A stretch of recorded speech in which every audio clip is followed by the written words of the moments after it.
The way I came up with Tiny Colony, it was in 2018. I was working on the set of a Netflix series titled Another Life, and I was a part of the producing team.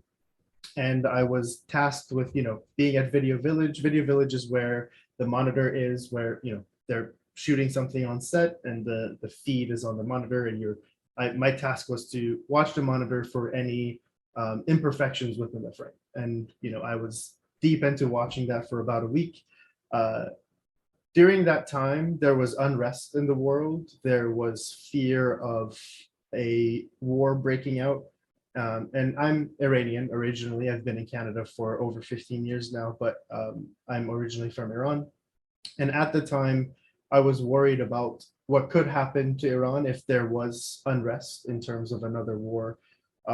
And I know this is completely a different tone that what Tiny Colony's happy vibes are. And, I tend to do that a lot. I take, not necessarily negative, but worrying elements, and I turn them on their head and try to make them positive.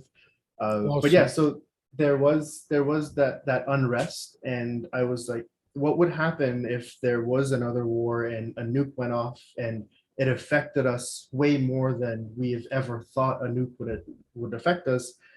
So I thought maybe a nuke goes off, it destroys the planet. What if a group of scientists that see that coming shrink themselves to the size of an ant to maximize their resources for survival? Because if they're small, everything else is big, so now they have more to use to survive. Um, so I thought maybe these scientists shrink themselves to the size of an ant. They come across these ants. Maybe they have a way to communicate with these antennas that Zach and I worked on a very early concept. And then I got kind of obsessed with what if we were able to talk to these ants and learn about their culture and learn about the fact that maybe they are more than we think. Maybe they have culture and civilization that we're not aware of underground. So that created a whole wormhole of me thinking about what ants have come across for millions of years in terms of fossils and crystals. Because in our heads underground, there's all these ant colonies. They walk around, they come across fossils and they just walk on them and walk away, or they come across these crystals and they walk on them and just ignore them.